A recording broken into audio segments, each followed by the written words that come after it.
Hello, everyone. So my name is Jean-Baptiste Ronat. I'm the project lead scientific on the Mini-Lab project.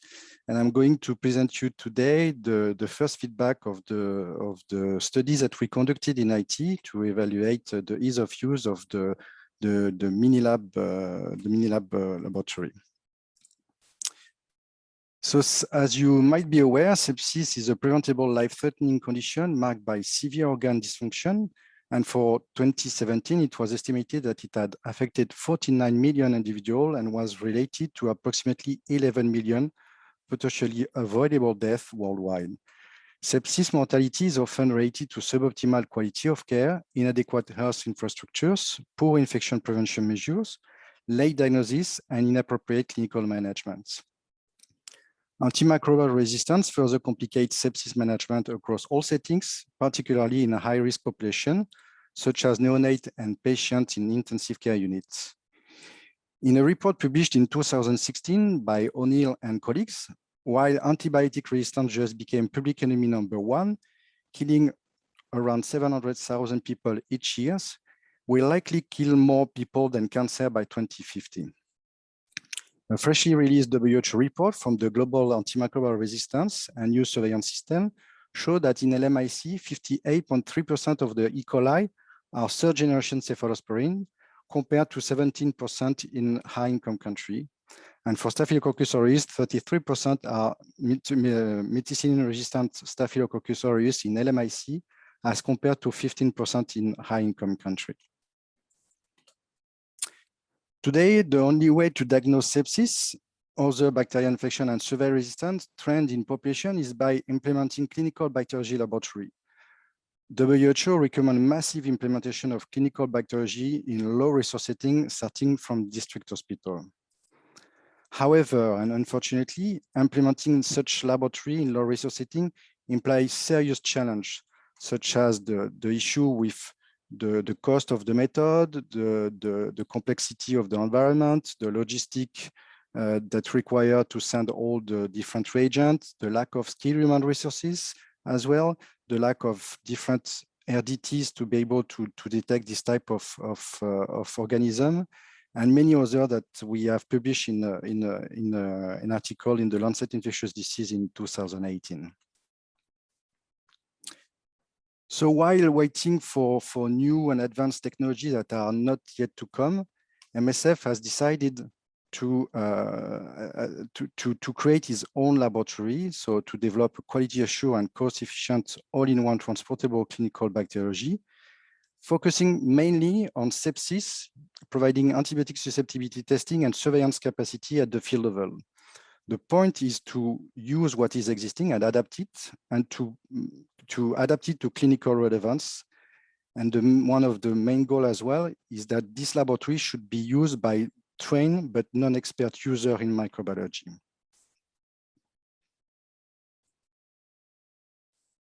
So as a background on the development, so we achieved to develop the Mini-Lab by focusing on 5 pillars. So first, we developed some box bench that can protect the equipment and transform into a box bench to provide decent and steady, robust laboratory bench. We then adapted and simplified the analytical process that I'm going to describe a bit after. We use a lot of clinical guidance, like with clear pictogram, graphical layout, signposting for the user to know exactly what they should do and what are the next steps. Then upon that, we develop a lot of didactic document, training, video, e-learning, and different support for the users. On top of that, in the absence of microbiologists, we are currently developing a laboratory information system that will embed a microbiology decision support system to guide the user, interpret in case of error, and provide results to clinicians. So the project started in 2016, where we selected different technology, and we conduct a market review, and that we developed or asked a manufacturer to adapt the technology, and then we evaluate this technology into a referral center in Europe. And then we went to the first testing of the mock prototype in an hospital in France, in Belgium, sorry. And then Today, I'm going to present you the first pilot that we did in Haiti, and the second pilot has just started as we speak today in Central African Republic. Of course, the point is to be able to deploy this solution by 2022 in MSF, and many other people outside of MSF are interested to test and evaluate these prototypes. So just a short focus on the workflow of the laboratory. So to do a blood culture, so to know the bacteria causing the sepsis, you need first of all to grow the bacteria. So for example, here you need to first put some blood into a blood culture media. So we identified a blood culture bottle from Chinese manufacturers that we selected and that we tested that offer long shelf lives. And then after, when you have grew this bacteria, you subculture onto Petri dishes.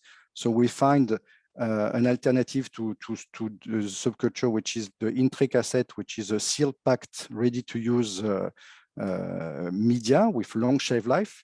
And then after, to provide results to clinician, you will do some preliminary identification. So with tests and algorithms that we developed, and I'm not going to go a bit more detail of that.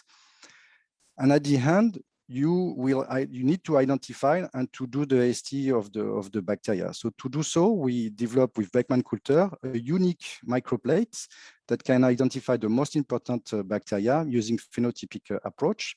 And for the ST, we as well developed 3 microplates that can test all the most important gram-negative, gram-positive, and difficult to grow bacteria, providing minimum inhibition concentration, which is the state-of-the-art AST method as of today. So today in this presentation, I'm going to focus, due to the time allocated to this presentation, only on the primary objective, which is the usability of this laboratory. So the main objective is to describe the ease of use of each analytical components and describe the compliance by the lab technicians. So the study have been done in MSF Drouillard Hospital, which is a burn center in Port-au-Prince in Haiti. It's a 40-bed hospital with around 1,000 to 1,500 admissions per year. There is already on site a microbiology lab, which is a private structures. And we included in this study different type of population. So the laboratory technician that attended 1 month trainings, the hospitalized patient that fit to several criteria. And we had to create some simulated blood cultures from strains coming from Europe and from all over the world, because we knew that we won't have enough patients to include. So for the methods, so in regard to the usability assessment for the ease of use, we use self-administered questionnaires at the initial trainings and every 3 months. For the compliance to SOP, we assess the analytical procedure with different checklists throughout all the SOP after the initial training and after the retrainings. And for the competency testing, this was assessed by the senior microbiologist that was on site with checklists to note the general competency in the different procedures at the end of the training and every 3 months. We receive all the ethical approvals and clearance for this evaluation.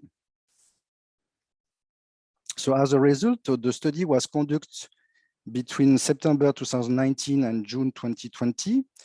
We had included around 100 patients, and we had only 38 blood culture that were taken.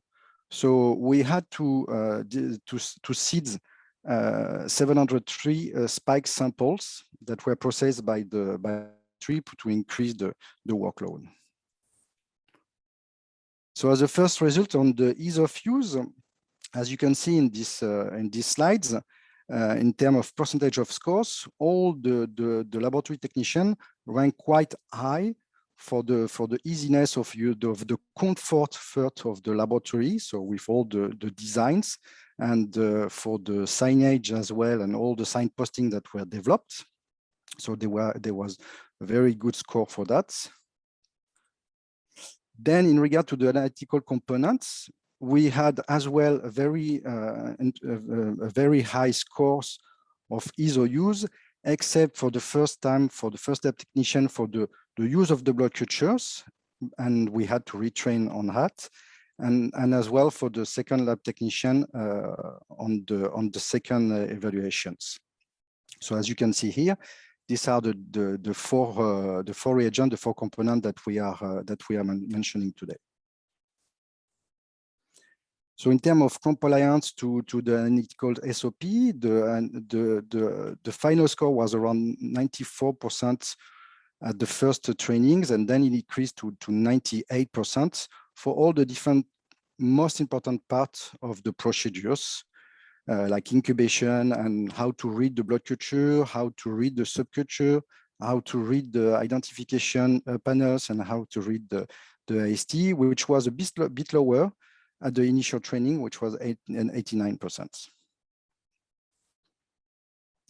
In terms of competency testing, so that was assessed by the senior microbiologists, we can see that there was an increase between the first initial evaluation, which was at 78% in terms of competence to use the test, that reached around 100% and even 95% in April 2020. So as a main discussion of this study and main outcome, the big difference that you see between the patient that were included and the withdrawal of the blood culture was due to the fact that the research nurses were not present at night and during the weekend, and most of the febrile episode of the patient were during this time. So that's why we had a few numbers of inclusion of blood collections. In regard to user-friendliness, the Mini-Lab component seems to be easy to use at the first trainings. However, we had to improve the BCB reading for both lab tech, and it was done in December 2019. In regard to compliance of the lab tech to SOP, as the same as mentioned earlier, we have a very good and high score to comply to the SOP, so meaning that they are easy to understand and easy to use. However, we had to improve a bit the different part of the AST, especially the inoculum part, where you inoculate the antibiotic susceptibility testing by developing more visual and didactic materials. On the competency lab, for the lab tech, we had a very good progression between 68% to 97%, as just mentioned previously. So these are just some examples of what we improved for the second generation of prototype, which is now currently in Central African Republic. So we had to develop a bit more of such as atlas, like a picture atlas for the user to know exactly when does it grow, or what type of bacteria are present, or as well how to read properly the identification microplates. However, there are some limitations to this study, and the major one was the security incident that we had in Haiti. Is a quite tense area, I would say, and of course the COVID that disrupted the study. We had as well a low number of clinical specimens due to the difficulty to include participants before blood collection, to collect blood for included patients at night and weekend. And this will be taken as a major lesson learned for the second evaluation that is currently ongoing in Central African Republic. As a conclusion, so this evaluation was done mainly on simulated samples in field condition, but it was the intended, so it was to see what is the usability of this concept.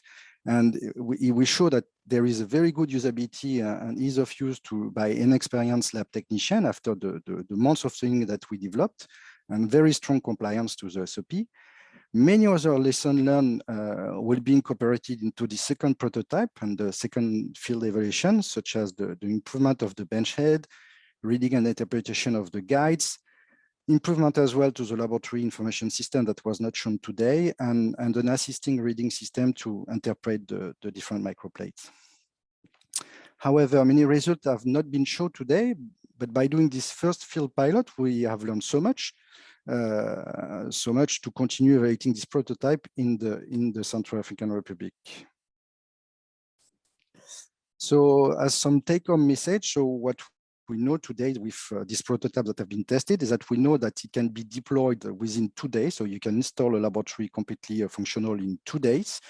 It requires only 20 days of training to the lab technician to be able to be up and running in a 15 square meter rooms. The average capacity of the lab is between 10 to 20 blood culture bottles per day. So there is initially 6 modules of the box bench that deployed into to deploy this laboratory. And we have the capacity to stay for 12 hours without electricity with all our systems. However, so the Mini-Lab will be ready for deployment by early 2022. For the moment, it's between 6 and 8 sites that have been identified in MSF in different countries. It will provide the capacity to practitioners to have access to sepsis diagnostics and have complete AST in difficult contexts and improve the clinical guidance, of course, and all the treatment that we are provided. It will provide unique opportunity to document ABR in such complex area. But however, this is just a tools. So it's just an additional tools to fight AMR, and it should be used in a comprehensive strategy. And in MSF, there is a comprehensive strategy, which is first to improve the infection prevention and control, which is the major pillars. Then improve antibiotic stewardship with the clinician. And then on top of that, when this is ready, you can implement a microbiology laboratory to document and support the clinician. And on this, I would like to thank all of you to have listened, and I would like to thank all the different teams and different persons that have been working and are working on this project. The steering committee, the scientific committee, which is composed of major university personnel from different areas in the world, and all the partners, industry and academics that are involved in these projects. Thank you so much. Thank you, Dr. Jean-Baptiste, for taking us through your presentation and your recommendations. We have a few questions for you. So someone has asked, were there any compliance regulations that had to be considered when engaging with external stakeholders for deploying the Mini-Lab project in Haiti and now in CAR? So thanks for this question. It's a very interesting question. So all the components that we co-develop with the manufacturer are CE-IVD. So they have CE-IVD and even FDA approved. So, and the CE-IVD are following the new regulation of European Committee on IVDs. And so all the package come as a certified components. So when we deploy this into a countries, generally the countries is asking for a list of documents, which include all this type of regulatory document that we are able to provide to the countries. Thank you. We have another question. Is there an opportunity to engage with external stakeholders like primary health clinics to build as a sustainable module? So thanks, Aked, for this very interesting question. So currently we are working on the second project to see how to organize the externalization of the Mini-Lab, because many people have seek interest of this project and this concept. So we are currently trying to develop a business model to see how to provide what type of format, like is it a non-for-profit? Do we focus on non-for-profit organization first, and then after goes to ministerial or health, and then lately private sectors. So this is currently under construction, and we hope we will be able to give you some more information by late next year. So you can follow up on the website that we have, that I can send in the link. But this is the goal, is to provide access to whoever requires this type of technologies. Okay, we have one last question. What is the sustainability of implementation of the Mini-Lab when MSF leaves a project? Very good question. So the point is that all the components that are inside, so all the materials are low maintenance. So they do not require to have a lot of spare part, and we give the list of spare part, and the manufacturer that we selected as well, we selected them upon their networks presence in Africa and in Asia as well. So that was one of the criteria. And for example, all the different reagents that we co-developed are in the catalog of the manufacturer. So for example, the blood culture from Autobio in China was already in their portfolio. So you can order and you can order them. The ST and the ID developed by Beckman Coulter are as well part of the portfolio that can be ordered through local suppliers and should be available. They are currently being put to be available, and so they will be ready to be brought. We had as well negotiate very specific price for low and middle income countries. So we have specific agreement with this manufacturer to provide as well a decent price, so a different price between high income country and low income country. Thank you, Dr. Jean-Baptiste. That's all the questions we have for today. Thank you for taking us through your session. Thank you so much.